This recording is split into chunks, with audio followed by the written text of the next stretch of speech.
Perkenalkan, nama saya Revi Setiawan Dio, NIM E103120101045, Prodi Ilmu Pemerintahan, Fakultas Fisip Universitas Tanjung Pura.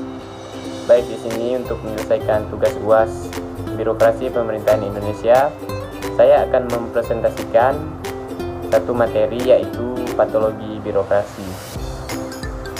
Oke. Konsep patologi kedokteran mengkaji tentang penyakit yang melekat pada organ manusia sehingga organ tidak berfungsi. Konsep patologi birokrasi memahami berbagai penyakit yang melekat dalam birokrasi sehingga mengalami disfungsi. Pengertian patologi birokrasi. Pada mulanya, patologi hanya dikenal dalam ilmu kedokteran sebagai ilmu tentang penyakit. Namun dengan berjalannya waktu, analogi ini dikenal birokrasi dengan makna agar birokrasi yang bersifat politis, ekonomi, sosial, kultural, dan teknologi, berbagai bentuk penyakit yang mungkin sudah dideritanya atau mengancam akan menyerang perlu diidentifikasi untuk kemudian dicarikan terapi pengobatan yang paling efektif. Patologi birokrasi muncul dikarenakan hubungan antara variabel pada struktur birokrasi yang berlebihan seperti rantai hierarki panjang, spesialisasi, formalisasi, dan kinerja birokrasi yang tidak linear. Baik, yang selanjutnya ini ada serangkaian contoh patologi birokrasi. 1. Persepsi gaya manajerial para pejabat di lingkungan birokrasi yang menyimpang dari prinsip-prinsip demokrasi. Hal ini mengakibatkan bentuk patologi seperti penyalahgunaan wewenang dan jabatan, menerima sogok, serta nepotisme.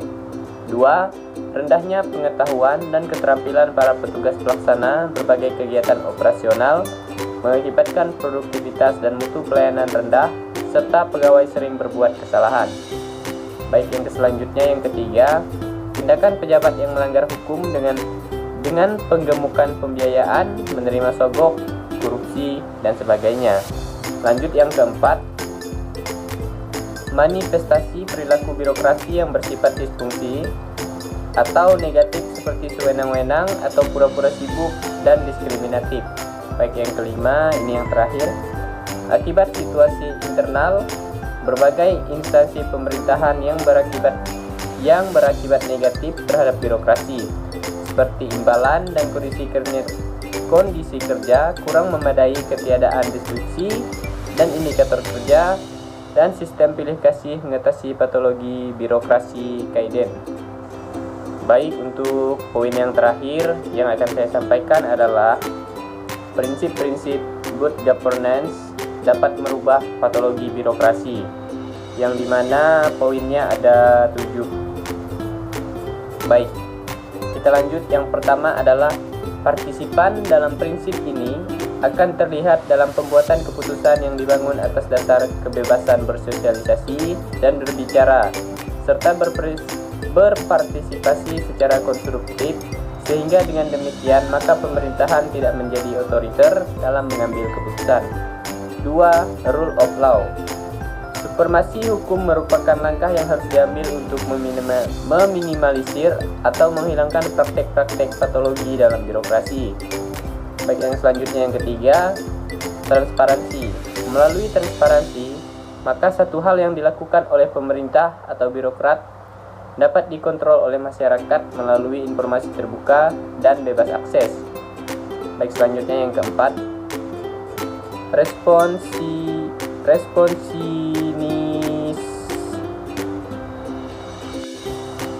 yang keempat adalah responsiveness.